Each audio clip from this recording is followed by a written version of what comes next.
review. Book one one's all about the books that I read for the last 40 years. And today I have my special guest.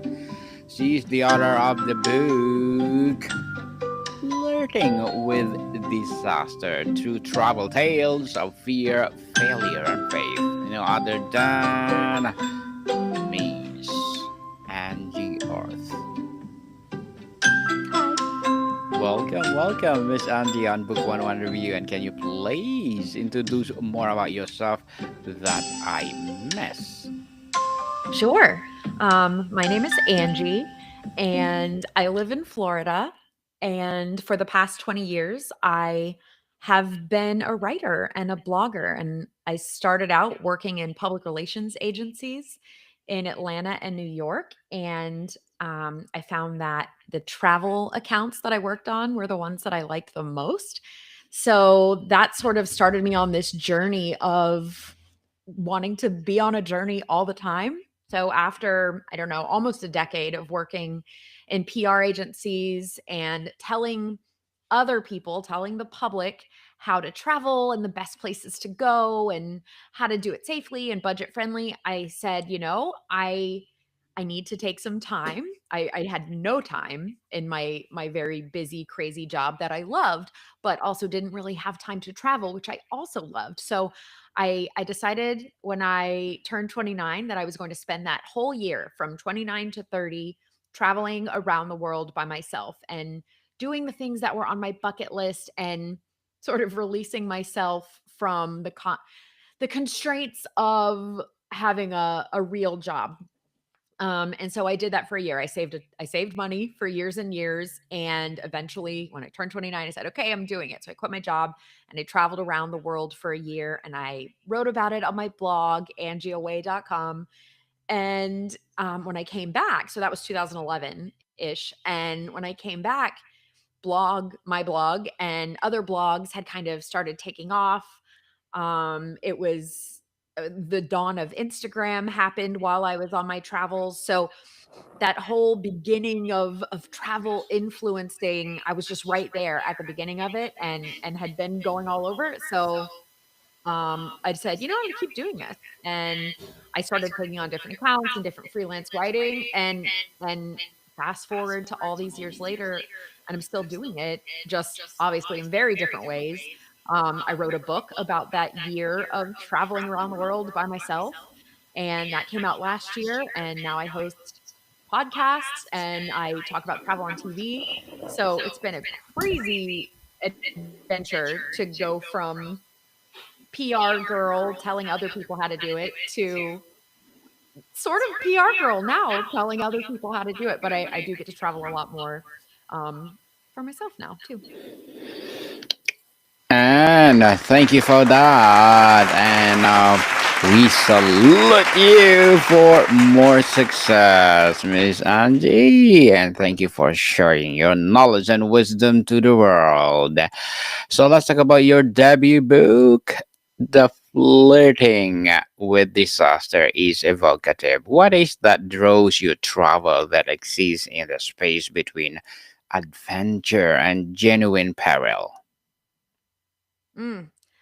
I think anytime you are willing to step out of the box, whether it's a box you put yourself in where you think you have to do a certain thing a certain way, or if it's kind of the box other people put you in, and other people's expectations, maybe your parents or your, I don't know, your organization, the culture you grow up in, there's oftentimes expectations put on us. And so I think anytime you step out of that and you say, oh, maybe I don't want to do that, or maybe I want to do things a little bit differently, I think that's the adventure. And as soon as you're going towards that adventure, you don't have to fly across the world to do that and to have that adventure. But in my case, I did. You're always going to be kind of flirting with disasters because you don't know, once you step out of routine, once you step out of sort of that safety of what you don't have any idea what's coming at you on any given day. So, for example, that year that I was traveling around the world by myself, I didn't know where I was staying the next day most of the time. I didn't know. who I was going to meet. I didn't know what I was going to do, what I was going to eat. It was just every single decision was different and unexpected, and it was so much fun, but truly you don't know what you're getting into, and I think that's probably why I have a whole book full of disasters and near misses now, because you kind of get outside that little protective bubble we oftentimes keep ourselves in, and you just don't know what you're going to get. So in the book we have disasters, we have everything from real disasters, natural disasters, the scary things that you just don't know when there's going to be an earthquake or a tsunami while you're traveling. And then things that you do to yourself because you made bad decisions, like dating a guy that you probably just wasn't the right guy, and so you've got that kind of disaster. Um, so yeah, it's a bit of a play on words, the title, and there's another meaning too, but I'll leave that for the readers to find that third meaning of flirting with disaster. So, can you describe a moment before the trip where you felt that first prickle of fear or intuition that this journey will be a different from a standard vacation? Yeah, I mean, I planned this trip for years. I had it in my mind that I was going to do it because it took a lot of planning. You can't just quit your job and sell all your stuff and travel without quite a lot of planning. So it was years in the making, and the saving money was years in the making. So I think I had a lot of time. I had a very long runway to question if this was a terrible idea. I had all those doubts myself. Is this insane? It was, a couple years after the big financial crash of 2008, and I had a good job that was pretty stable. So it was like, why would you leave your job? And of course, I'm questioning myself every day about these things. Like, why would you love your apartment, you love your friends, you love your life, you love your job. Why would you leave that for something unknown? So I had all those questions myself. The fear never let up. But then I also had my family back home that were like, "You cannot do this. This is unsafe. This is stupid. Like, you're either gonna die or, some terrible fate is gonna befall you, or you're gonna get kidnapped," or like, they just had every possible, and they sent me articles all the time of bad things happening to people who traveled, who dared to kind of leave the country and step out, and it's so dangerous, and they're not wrong in a lot of cases. There are bad things that can happen to you when you travel, but there's also bad things that can happen to you if you don't travel. And I just ultimately every day was like, I am going to take this risk. I know it's scary. And I remember the day I left New York, just I was in the taxi on the way to the airport, and I was just kind of looking behind me and seeing the skyline of New York shrink behind me and thinking, oh, you might be making the worst mistake of your life. So that fear was always with me. And every bad thing that happened as I traveled, of course, I was like, "Oh no, maybe my mom was right and this is a terrible decision, but here I am, I'm in it, so I might as well keep going." And all I can say is it wasn't a bad decision, because here I am later with a career I never even could have dreamed of. I couldn't have dreamed it up way back then, and something that's so much better for me, just for the way I'm wired, the way I like to work and the things I like to do. So, yes, I was scared. I was scared all the time. I was scared before, during, and after. I'm scared now. Like, I don't know. I feel like that's something that just kind of comes with you, but the more you do things, this probably sounds so cliche, but the more you do things that scare you, the less scary the next scary thing is. Does that make sense? Makes sense, Miss Angie. And of all the senses, which is one of the most vividly triggered when you recall your most fearful travel moment? Mm, my most fearful travel moment. Um, Gosh, one that immediately comes to mind, and this is in the book, is I was in Kenya, and I was just finishing up a safari in the Masai Mara, which was incredible. So we're meeting this tiny bush plane on a grass runway, and we were heading back to Nairobi, and there was a storm rolling in, and it was a massive storm. And the pilot was trying to take off kind of before it got too bad, but it was upon us, and it was very, very windy and gusty. And anyway, we ended up not being able to take off, but we were trying to take off. So we were speeding down the grass, and it looked like a washing machine outside the window. And I was like, I don't think we're supposed to be taking off right now. This is terrifying. And we kept going up and then slamming the wheels back down into the grass and like trying to take off and getting slammed back down. So I distinctly like, I think I might even be shaking a little bit talking about it because it was terrifying. I was like, this is it. And so the last time we tried to take off and came back down, we ended up spinning in circles into the bush, basically. And I was very scared. Like, that was a physical reaction of being actually legitimately terrified that I was about to die. I had my hands on the roof and I just thought we were about to flip over and then lions were going to eat us and I was scared. So that was a moment. That wasn't just like, "Oh, you're scared of the unknown." That was happening and that was scary and that actually made me have a physical reaction of fear. So, yeah, when I think about a time that I really felt the senses and, you feel it in your stomach and your whole body and the panic and just utterly terrifying, I can still kind of recall it all these years later. Travel disaster often involve relying on strangers. Can you share a story about a person who appeared in your moment of a deepest need and what that taught you about humanity? Oh man. There were so many moments and I kind of allude to that in I can't remember if it's the intro or the outro of the book, but when you write a book, you kinda have to focus on the negatives because that's what drives the plot and gets people reading. If I wrote a whole book, and I could, about how many people were nice to me and how many people sort of swooped in and just assisted me when I was lost or sad or whatever, I mean, that would be a whole book, but who would read that, you know? So, this book is mostly the things that went wrong, but so many people were kind to me and extended just undeserved favor to me. Like, I didn't do anything to help them, and,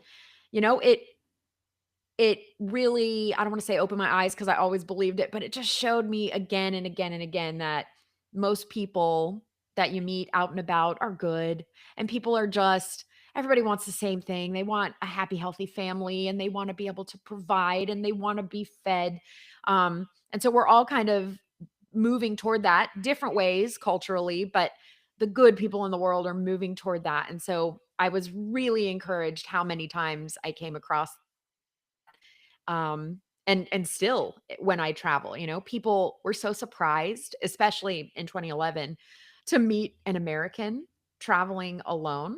I got a lot of questions like, "Where is your husband?" or "Do your parents let you?"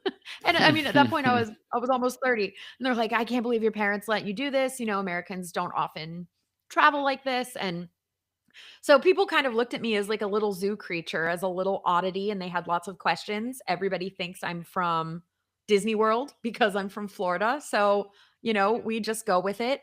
But yeah, so many times people were nice to me. I can think of, 10 times that somebody just gave me a ride when I was lost, late at night and they were so kind about it. And they made sure I got to where I was going. And think of I had surgery. I just had my appendix taken out, and there was a trip I wanted to go on, and I was not gonna miss it just because I just had surgery, but I wasn't supposed to be carrying large suitcases, and if you've ever been to London, a lot of times you go to get in the underground, and there's not an elevator, an escalator, so I'm having to lug suitcases that I should not be lugging, and I had so many people just swoop up next to me, seeing me struggle, carry my suitcase to the top, and just leave it at the top and keep on going. I didn't ask for help. I didn't even get to say thank you. They just saw a person in need and didn't ask questions, and they just helped and stuff like that. I'm like, "That's amazing. What a wonderful person to do that," and they probably never thought of it again. They just did it without thinking, and those are my favorite kind of people that are just willing to step in and help. Had lots of people let me stay at their house. people I didn't know that were just like, "Girl, come stay with us. Like, just stay with us. You don't need to get a hotel. Just come hang at our house." And I did and met so many great people that way. So, um, it was just an amazing, especially that year that the book is in, amazing time of seeing kindnesses extended that just were very surprising. Miss Angie, as a debut author, what are your short-term and long-term goals? Oh, my goals, like, for book writing, I would love to write 100 more books. I think, if if I could, if that was reasonable. I think I'm kind of a slow writer and a slow processor, and I have 1,000 other things that I'm doing at any given time, and for me, sitting down and writing a book, it takes so much out of me that it's hard to do all the other things at the same time. And the other thing is, so this book was nonfiction. So when you get a book deal, you've given them a couple sample chapters and an outline, and they're like, "Yeah, go ahead and write that. Here's the deadline." Great. So when I have a deadline, I can get work done. The next book I'm working on is fiction. Now, fiction, you have to write the whole thing before you can get a book deal. So I don't have a deadline. It's just nebulous. I may never get it done. I might have to write only nonfiction for the rest of my life in order to be able to have a deadline and a book deal. But, I would love to write a ton more. It was such an interesting experience. I loved being able to put that year on paper and memorialize it, even just for myself. But the feedback that I've gotten from people who were in a similar situation or needed some encouragement to kind of step outside the box that I talked about, it made it all worth it. It was so much work, like, just an unbelievable amount of work, and I think any author would tell you that, especially debut authors or people who are not, like, big deal bestsellers, because it seems glamorous to be an author, and really it is, like, the trenchiest. You're just at your computer, slumped over, getting neck pain every day, and you have to put in so many years and so much work to get to a point where you would be like a bestseller. So, I don't know, it's such an interesting publishing in general, publishing books is so weird and different than I thought it was gonna be. Um, but if I had to simplify, I would say I would love to write 100 more books. Good luck to you girls, Miss Angie. And looking for that 100 books to come.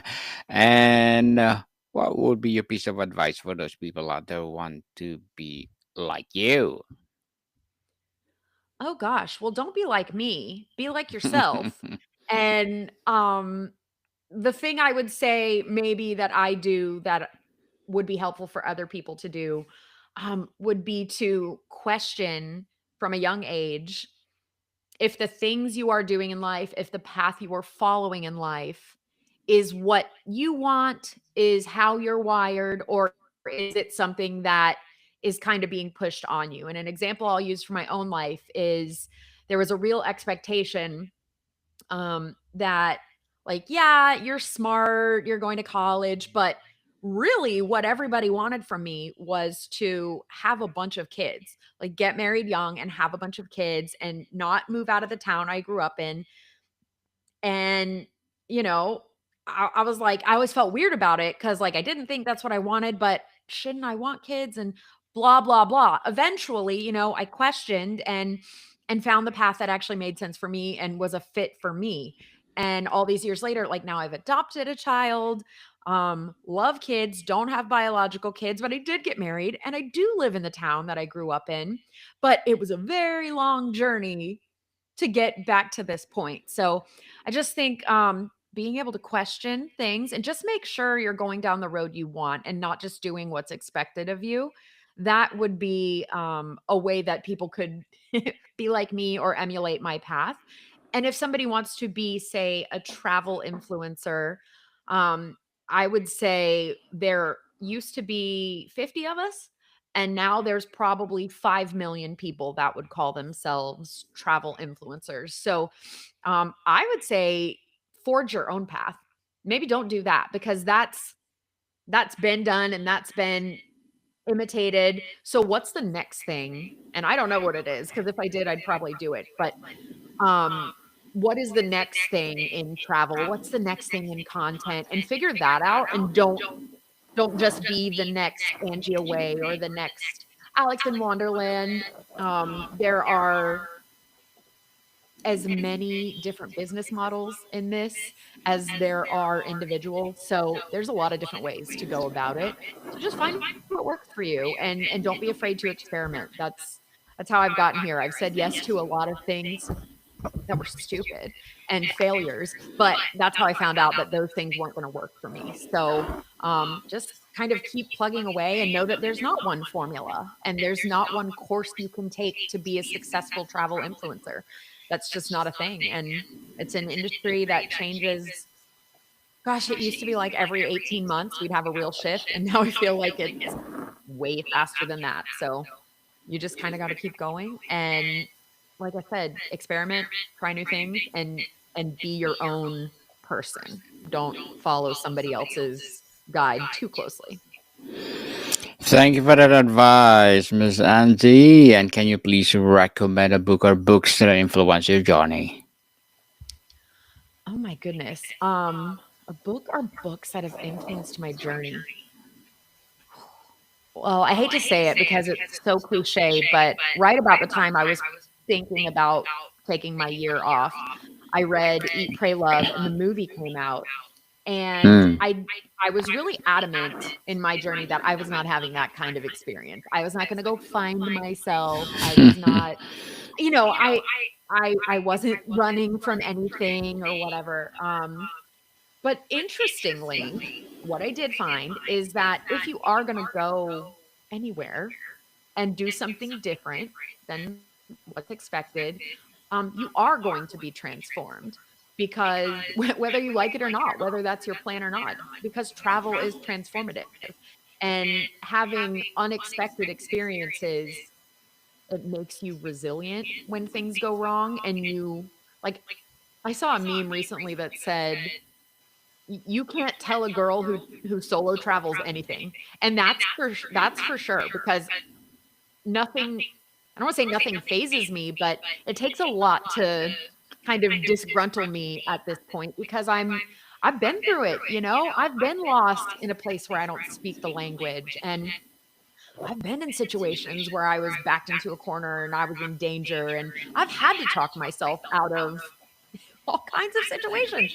So, it really gives you some resilience, and so I would just say that Eat, Pray, Love kind of pointed me in the direction that, as a woman, you can travel by yourself and you can make your own journey. And even though ours were very different in the end, mine wasn't like about healing from a broken heart or finding somebody.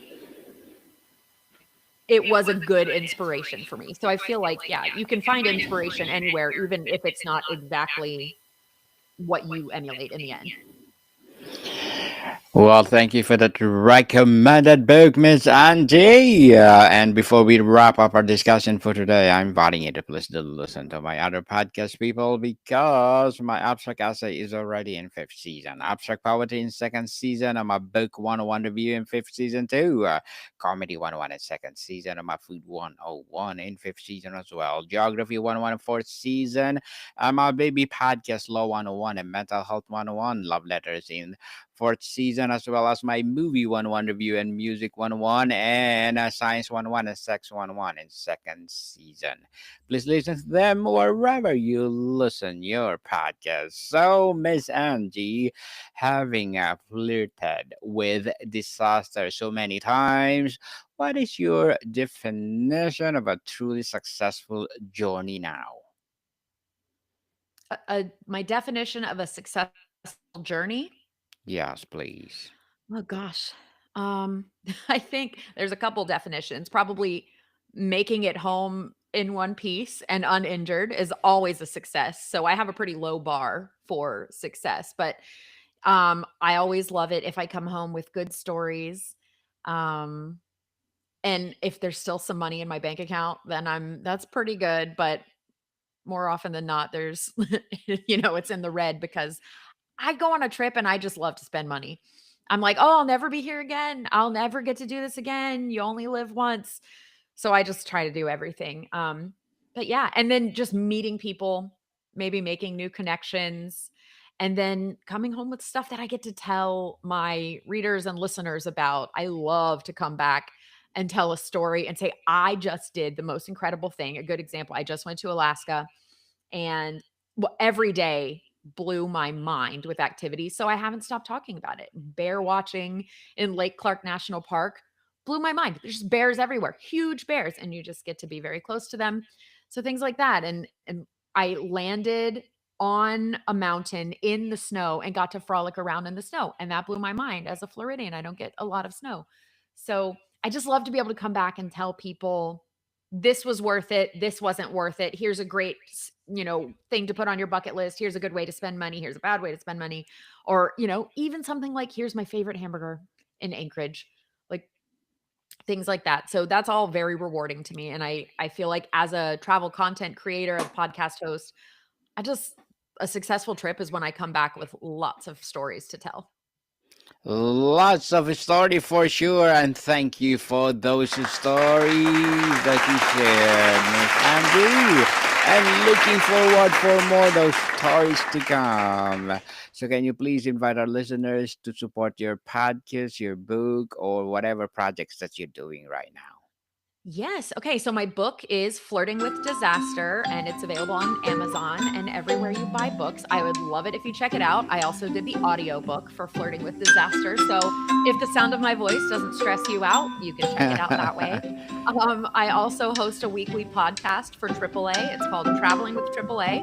And we talk about different destinations and travel topics. That's every single Thursday it comes out. And you can get that anywhere you get podcasts. I host a podcast with my sister called But Did You Die? And that's a funny travel podcast where we talk about the things that go wrong on trips. And I have my website, angieaway.com. Next year will be 20 years of my blog and my life as a travel blogger. So you can check that out. And then I'm pretty much on Instagram every day sharing either travels or cute videos of my dog on Angie Away. Yes, people, let's support Miss Angie Orth because if you support her, for sure, more and more empowering advocacy to come. So, Miss Angie, thank you so much for your time. Thank you so much. This has been a fun interview. More to come, people. See you soon.